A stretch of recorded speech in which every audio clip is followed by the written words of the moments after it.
Hello there, beloved one, awakened one. This is Monica Bermudez, an intuitive quantum energy healer. I had to jump on this video call to report my intuitive insight as far as some of the astrological events occurring, especially with this new moon, as we are building this momentum, which comes with a powerful solar eclipse energy and new moon.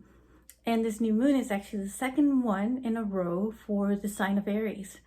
So it's very significant for many reasons. One, because the sign of Aries is an initiatory type sign, or it's a symbolism of it. So in other words, it's great for starting new projects because as astrologers will say that in Aries is like the first zodiac sign to kick off all the other zodiac signs of, the Western type horoscope of zodiac signs and energy. But regardless of any type of sign or zodiac sign that you have, that we all, carry within ourselves somehow, they all carry their own type of energy. And so in some cases, we have a more prominent energy of it depending on when we're born. So now every sign also has, a shadow aspect to it. So when things are in excessive, then they could turn into this shadow aspect as well. So it has to be this fine balance of it. So with Aries, being this sign feels like this of starting new projects. And then you add the new moon, which is about new creations, a new beginning, new chapters, and new intentions and new settings for these new projects. There's a very strong emphasis on this new project initiatory as well. So if you are looking to start new projects, it's perfect for this, solar eclipse new moon that we are, building this momentum for. And then you have the solar eclipse energy, which is when the moon and the sun align. And, if you are in a time zone where it is daylight, chances are you may see this solar eclipse. And so it's a temporary darkness. So I like to look at this symbolism as being a temporary void, a temporary reset. As we're also going through these transformational stages of our own identity, how we identify ourselves and our own power. So it's looking at new patterns and new healthier patterns, let's just say, to replace some of the old patterns.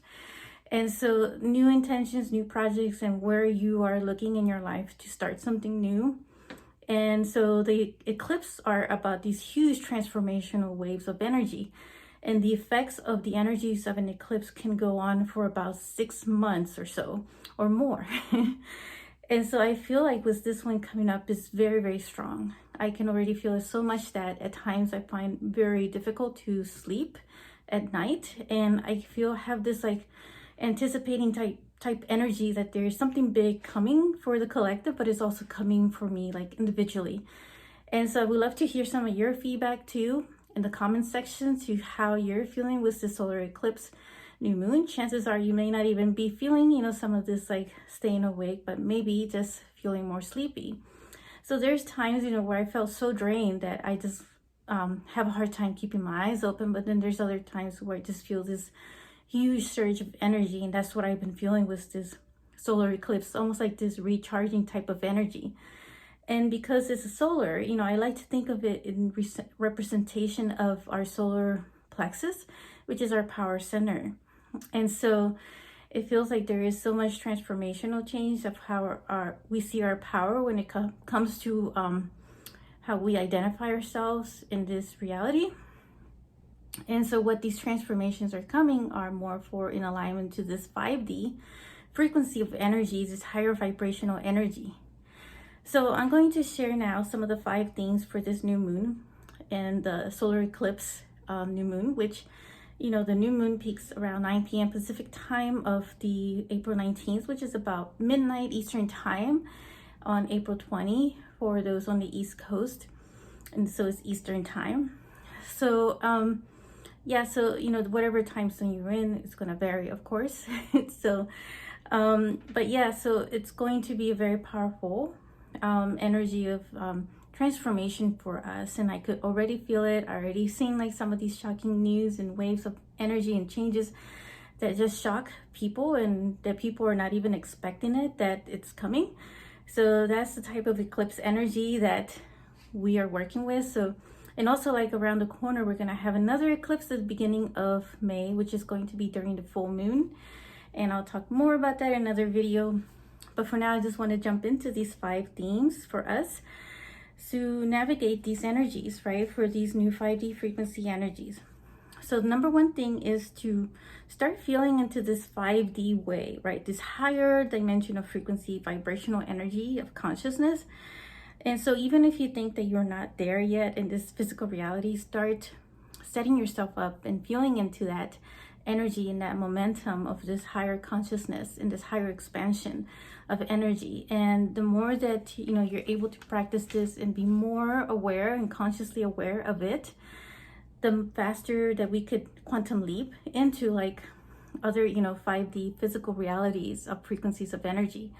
Because right now the way I feel is that there has been like this split on Earth as far as this 3D dimension and the 5D dimension. So there is waves of people that may be feeling like certain timelines, that they remember certain timelines where others may not. And so at times I feel like I've forgotten like where this timeline was, and some of the memories get kind of entangled between the 2 dimensions. So there is this type of flow. So what I am suggesting though with this guidance of number 1 is to just start feeling into this 5D way and really just being into it and the frequency and the higher vibrational expansion of it, as if it is now, because we're always in this present moment at all times. And it's just a matter of us bringing ourselves back into that awareness of the present, being conscious of it as well.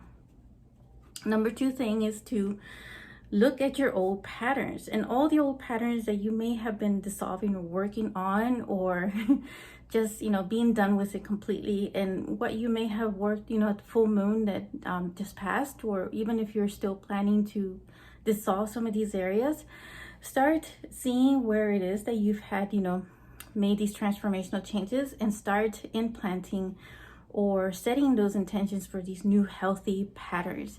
And healthy patterns are, when it comes to the physical, the food, the type of food that we're eating, we're looking to be healthier, looking to better our bodies so that we may be able to contribute more in this physical form. And however you feel called to that. And also like our mindset, our heart set, and how we are feeling. So also setting those healthier patterns in that by setting, some self-care that will shift our mindset and our thought patterns in our heart and how we're feeling in that moment. So number 3 thing to know is to plant the seeds for your new intentions. So for projects that will serve others. So this is very important. So as you're setting these intentions, think of how this will impact others, or what is the reason of your intention that you're setting, and what is how is this going to be a big impact to others in a good way, in a way that will support the new earth frequency, in a way that will support the community. And so there is adding some of this passion. So whether you have a business or you don't, because everybody will have their own different type of purpose, whether you feel called to a business or not, we're all serving in one way or another. We're supporting one another as well, energetically, because we are all interconnected within this quantum field. And so that is the other part that I would suggest for all of us to start, thinking in that way. When it comes to setting these intentions, how, what is the reason behind it for, having this intention, and how is that going to impact the others around you, whether that be your family or your own community, your friends.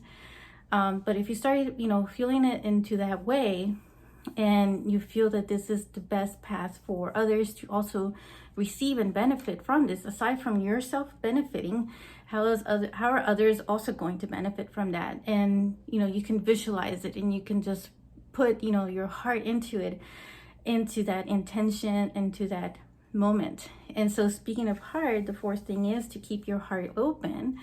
So this is so key when it comes to manifesting, that we want to be like in this flow of energy, that, this passion as well, as we're setting these intentions, because, you know, as we're talking number 3, we're setting the big reason, you know, behind why we're setting these intentions and how this is benefiting ourselves, but is also benefiting others too. And so this is the way, you know, for the 5D. It almost sounds like the show The Mandalorian. This is the way, if you watch that show. But honestly, like when it comes to the ascension energies and the awakening, the heart is a big key for all of this. So it is time for us to really start implementing and putting this into practice. So just suggesting it for this new moon that's coming, and to really set those intentions and be very clear about that. And the more you practice it, the better, you know, flow of energy. So this could be also like another healthy pattern to start, you know, working on and setting that intention as well for this new moon. You know, speaking about number 2 that I just spoke about. And if you want to hear more about manifesting from your own heart the 5D way, I just had a podcast episode on the love light, living in the spirit of love, where I talked more about it. And I also had some light language transmissions on that show. So check it out if you haven't. All the links are in my description area, and you can just find the replay. It's free, of course, and you can share with others as well of how, you know, this message will impact them as well. And so as I get into the number 5th one, which is a very important one that I want to share with you, I want to also just mention that on April 20, on Thursday, the upcoming, which I have every month, but I have one coming up soon, which is the Circle of Quantum Conscious Creators. And we're all going to come together in a circle to receive these light language transmissions, as well as the portal of energy of the solar eclipse, transformational change, in relation to our finances and our abundance and our prosperity, and all the changes and everything that is going on, to receive, you know, to set intentions together as a group, as a circle, where each person will set their own intention, and then the momentum and the synergy of that circle will just pick up, you know, more of that momentum, the energy, to help with the setting of that reality, to bring in more of that reality in this 5D way of manifesting. And so we go through many exercises together to put structure on it, because, you know, there's still some structure in it. And of course, the majority of the energy work is in the flow, is in the energy. But yeah, so it's a lot of fun, and I always enjoy them, and they always have this huge impact on myself, but also on others too. So register if you feel called to it, and join us for this transmission. There's always something new, or a new light being that comes in, like the dragons or others as well, that surprise us. Sometimes, you know, I've had surprise visits from the Arcturians themselves with shifting the timelines. So all the registration information is in the description area itself. And so the 5th thing that I want to share with you is about the power. So there's been a bit of this power struggle, is what I've been feeling, because of all the chaotic energy. So it's really just standing in your own power, but standing in this power that is of this very strong love, but also like divine feminine. So it doesn't matter if you're a man or a woman, we all have this energy within ourselves. And just in that flow of that divine feminine energies, just to flow into that energy of trusting your own heart and your own higher guidance, and being in that flow of energy of, you know, support, and standing in your power, believing in yourself, and as you set the intentions, trust, you know, and have confidence that they will be in its fruition, in its own divine timing, that is in your own soul alignment, in your own soul contract, for it to be a reality in those things. And so these are the 5 guidance and things to know about this new moon solar eclipse that we are in right now. And of course, you know, they can always be applied at any time as well. But this is what I was feeling the most strongest intuitively for now. So if you like this video, click like, subscribe, because I'll be sharing more videos like this, and share with others as well who can benefit from this information. And I look forward to connecting with you in another video. Sending you all so much love. Bye for now.